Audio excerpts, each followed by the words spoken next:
Hi மக்களே, good morning, வணக்கம். வாங்க, இன்னைக்கு செவ்வாய்க்கிழமை.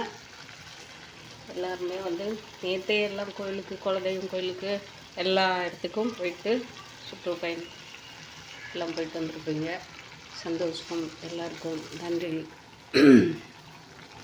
இன்றைக்கி சமையல் நேற்றும் தக்காளி சாதம் தாங்க வச்சேன். சரி, கொஞ்சம் வெளியில் துணி ஆர்டர் கொடுத்துருந்தாங்க. சென்னையிலேருந்து ஒரு அக்கா.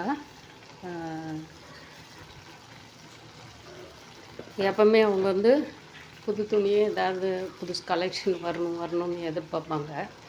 அவங்க சாரீ எல்லாம் இப்போ ஜீன்ஸ் மாறிட்டாங்க. அதனால அவங்க ஃப்ரெண்டுங்களுக்கு சாரீ எடுத்து நியூ இயருக்கு ஷேர் பண்ணலாம் அப்படின்னு சொல்லிட்டு எனக்கு 1 மாதமோ 2 மாதமோ கேட்டே இருந்தாங்க. சரி, நேற்று போயிட்டு வரலான்னு சொல்லிட்டு டக்குன்னு நம்ம போட்ட இடத்துல நேற்றா நமக்கு அனுப்பிச்சி வைக்கிறதா இருந்தது. அதனால் என்ன செஞ்சேன், டக்குன்னு கடைக்கு போயிடலாம் அப்படின்னு சொல்லிட்டு ஓடி போயிட்டு காட்டன் புடவையும் போட்டிருந்தேன். காட்டனும் வந்தது, பியூர் காட்டன் தாங்க, சாஃப்ட் மெட்டீரியலு. அதே மாதிரி சாரீஸும் சாஃப்ட் மெட்டீரியலு. அது அந்த சாரீ கட்டுறவங்களுக்கு தான் தெரியும் அதோட பெனிஃபிட்டு. அந்த அக்காவுக்கு தெரியும். ஏன்னா அந்த அக்காவுங்க சாரீ நிறைய எடுத்துருக்குறாங்க. அவங்கெல்லாம் எடுத்தால் இந்த ஆடி இந்த எல்லாம் தள்ளுபடிக்கு ஓடுவாங்க. அது ஆஃபர் போடுவாங்களா, இது ஆஃபர் போடுவாங்களா, அந்த மாதிரியெல்லாம் இல்லை. குவாலிட்டியை பொறுத்து தான் அவங்க எடுப்பாங்க. இங்கே என்ன விலை இருந்தாலும் அவங்க அதெல்லாம் பார்க்க மாட்டாங்க, குவாலிட்டி. அதே மாதிரி அவங்களுக்கு கலர் பிடிச்சிருந்தா எடுத்து போட்டு, இதெல்லாம் எடுத்து போட்டு வைங்க அப்படின்னு சொல்லிட்டு போயிடுவாங்க. அந்த மாதிரி தான் அவங்களோட கேரக்டரு. இப்போயும் அதே மாதிரி தான் பண்ணிகிட்ருக்குறாங்க. அவங்க ஃப்ரெண்ட்ஸுங்களுக்கு, ஏன்னா இவங்களுக்கு பிடிச்ச கலராக அவங்க எடுக்க மாட்டாங்க. ஏன்னா ஒவ்வொருத்தருக்கும் ஒவ்வொரு கலர் பிடிக்கும் இல்லைங்களா, டேஸ்ட்டு. அதுக்கு தகுந்த மாதிரி தான் அவங்க பண்ணுவாங்க.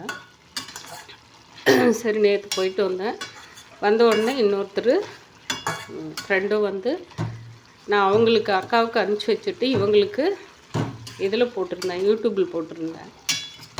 அவங்களும் 4 சாரீஸு ஆர்டரு எடுத்துட்டாங்க. எனக்கு இது எடுத்து வச்சுருங்கத்தா அப்படின்னு சொல்லிட்டு. அந்த மாதிரி தான் ஒவ்வொரு இதுவும். நைட்டு வந்தாங்க, காட்டன் புடவை எடுக்கிறவங்க காட்டன் புடவை எடுத்துகிட்டு போனாங்க. சந்தோஷம். நமக்கு கடவுள்கிட்ட ஏதாவது ஒரு நம்பிக்கை வச்சுட்டுருக்கிறோம் இல்லைங்களா. நம்ம உழைப்புக்கு தான் அந்த ஊழியம் கிடைக்கணும் கடவுளை, அவ்வளோதான். மற்றவங்கள நம்ம ஏமாற்றவும் போகிறதில்ல, பொய் சொல்லவும் போகிறதில்ல.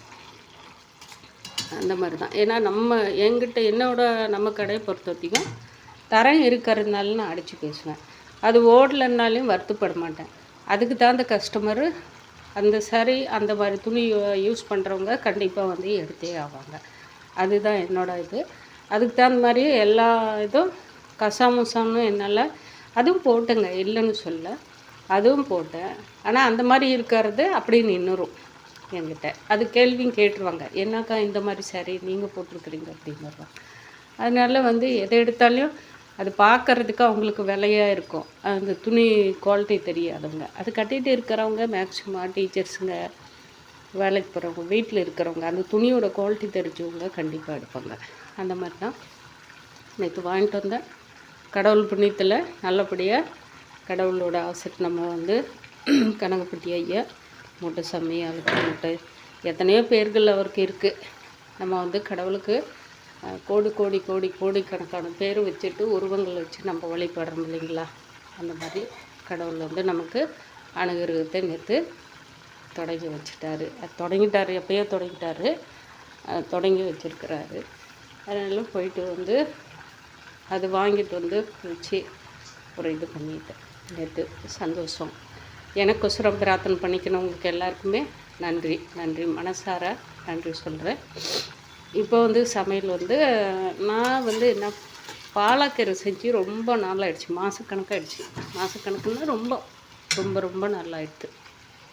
எத்தனையோ மாதங்களாகிடுச்சு. பாலக்கீரை அதிகமாக கிடைக்கிறதில்ல. ஏன்னா கீரை நம்ம செடியிலே இருக்கிறதுனால நான் பாலக்கீரை வாங்கலை அதிகமாக. அதனால நான் இன்றைக்கி கடைக்கு போகும்போது பாலக்கீரை, பூசணிக்காய், இனிப்பு பூசணிக்காய், முருங்கைக்காய் இதெல்லாம் வாங்கிட்டு வந்தேன். கீரையும் சரி இன்றைக்கி சமைக்கலாம் அப்படின்னு சொல்லிட்டு செஞ்சுட்டேன். நேற்று தக்காளி சாதம் வந்துச்சு, பார்த்தா சிரிப்பீங்க. பாருங்கள், அந்த பையனுக்கு அப்பளம் போட்டு வச்ச அப்படியே கிடக்குது. சாப்பிடல. தயிர் பச்சடிக்கு மட்டும் கொஞ்சோண்டு போட்டு சாப்பிட்டு இதை கால் பண்ணி வச்சுட்டோம். இது வந்து மோர் குழம்பு ராஜவங்க கொடுத்துருந்தாங்க. அது நைட்டு சாப்பிடாம அப்படியே வச்சுருந்தேன். மோர் குழம்பு, அவியல் இதெல்லாம் பண்ணியிருந்தாங்க. அது நேற்று அவங்க வீட்டில் சாமி கும்பிட போனதுனால வாங்கிட்டு வந்தேன். கீரை வதக்கி விட்டு காய் வந்து தட்டைப்பயிர் போட்டு புளி ஊற்றி லைட்டாக தேங்காய் போட்டு தேங்காய் அரைச்சி ஊற்றி குழம்பு. தட்டைப்பயிறு, முருங்கைக்காய், பூசணிக்காய், சவும் போட்டிருப்பேன். தம்பி கிண்டல் பண்ணுவான், என்னம்மா அந்த மாதிரி தான். நான் வந்து இந்த பொரியல் அது இதுன்னு சொல்லிட்டு ரொம்ப டைம் எடுத்துகிட்டு இருக்கிறது. பசங்க சாப்பிட்றதுக்கு கரெக்டாக இருந்தானுங்களான்னு அதெல்லாம் எடுத்து செய்வேன். இல்லையா இந்த மாதிரி காய் எல்லா காயும் போட்டு குழம்பு வச்சுருவேன். புளி ஊற்றி நம்ம தாளிப்பு உடகம் போட்டு தாங்க தாளித்து பெருங்காயம் போட்டு எல்லாம் முடிவு பண்ணி வச்சுட்டேன்.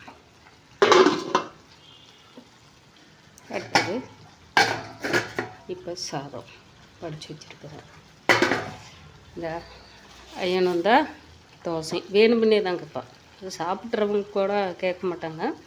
வேணுமில்லையே அது இருக்காது, இதான் கரெக்டாக பண்ணியிருப்பான்னும் போது வேணுமுன்னே கேட்பான். அதனால் மாவு ஒரு பாக்கெட்டு வாங்கிட்டு வந்து அவனுக்கோசரம். நைட்டு வந்து நான் மாவு இது பண்ணல, அதனால் ஊறப்படாதனால அவனுக்கு ஒரு பாக்கெட் அவனுக்கு மட்டும்தானு சொல்லிட்டு வாங்கிட்டு வந்துட்டேன்.